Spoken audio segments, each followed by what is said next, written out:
Good evening, everyone. I had to move the On the Porch with AyeAye to in the house because the mosquitoes here in Oklahoma were eating me alive tonight. And with all the things that have been going on in my life this week, it got me to thinking about the serenity prayer. And I wanted to share a little bit of that with you this evening. And if you've really ever thought about exactly what it is that the serenity prayer is and what it's asking of you. First of all, let's say the prayer. God, grant me the serenity to accept the things I cannot change, the courage to change the things that I can, and then the wisdom to know the difference. God, grant me the serenity. Serenity is not the absence of problems. It is not the absence of problems. Serenity is having peace in the middle of all those problems. So like in your everyday life, traffic's backed up, someone's rude to us, like me this week. Your plans fall apart. Your health isn't what you'd hoped for. Or maybe people just are constantly misunderstanding you. Serenity says, listen, I refuse for all these circumstances to steal my peace from me. Serenity is refusing to let life circumstances steal your peace. It doesn't mean that you have to go around pretending that everything's okay. That's not what that says. It means choosing not to let temporary circumstances become permanent residents in your heart. Whew, think about that.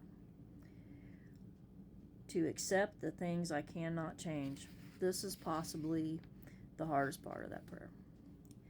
We spend enormous amounts of our energy fighting reality. We spend enormous amounts of energy fighting things we cannot change. Like yesterday, other people's choices, the weather, someone else's opinion. We cannot change our past mistakes, and we cannot change how quickly our lives move. Acceptance, though, simply says, look, this is where I am. It is what it is. So only after accepting our realities can we begin to move forward. Okay, think about that. Only after accepting the realities of our circumstances can we begin to the forward process, the process of moving forward in our lives. Imagine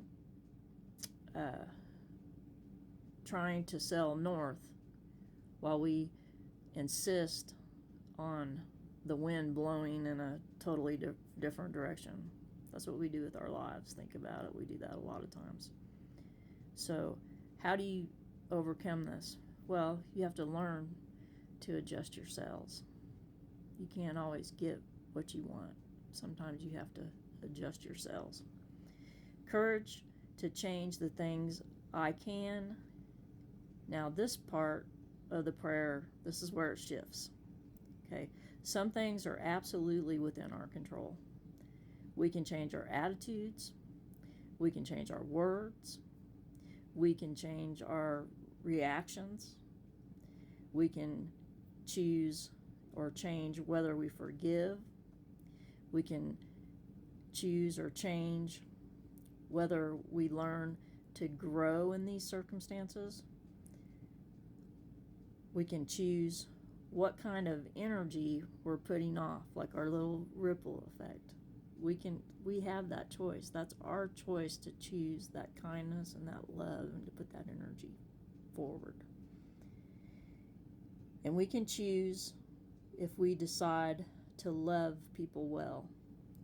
We have the choice to love people the way that God commanded us to love.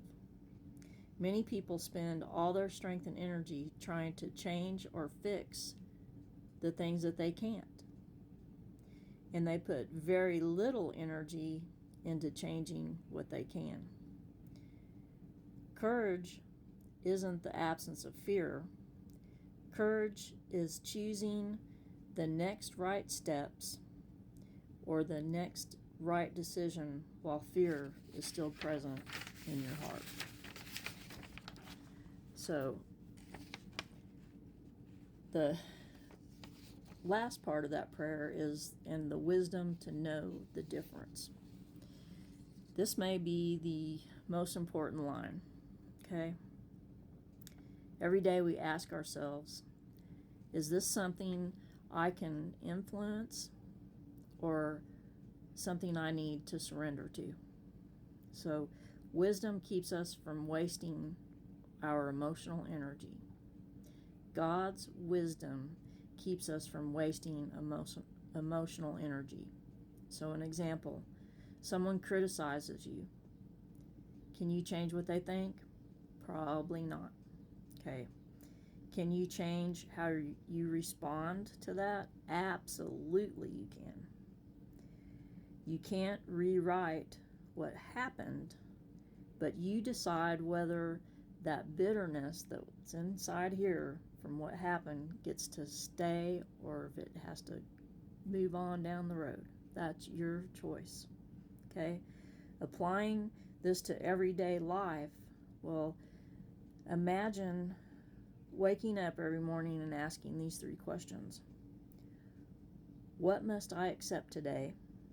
Maybe a delay, a disappointment, or possibly a situation that you didn't choose to be in. And then, what can I improve today? That would be your second question. Maybe it's encouraging someone, finishing one task, and then finishing another.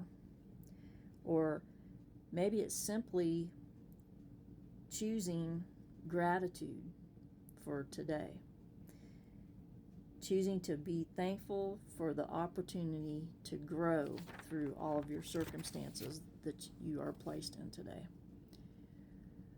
And the third one is, where do I need God's wisdom in my life? Because not everything is obvious.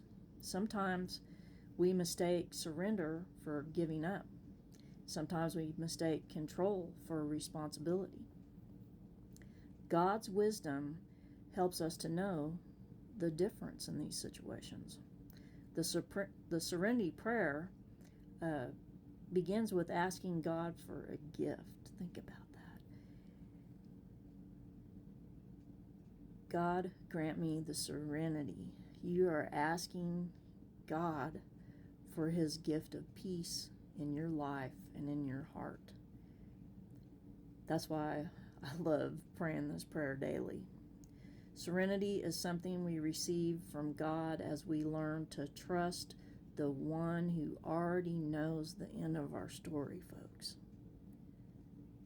So peace is something we receive from God as we learn to trust him.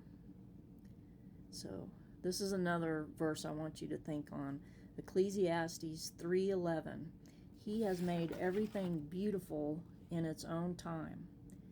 He has also set eternity in the human heart, yet none can fathom what God has done from beginning to the end.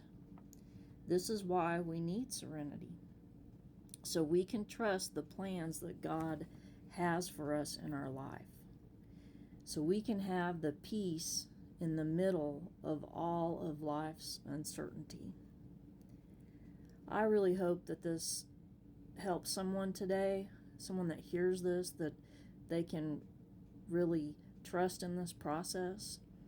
And I am just so thankful and grateful for each and every one of you. I hope you will continue to join me on the porch with AyeAye. I love this time that we're spending together. I love the comments. I just pray that this will continue to bless your life. I love you. Bye-bye.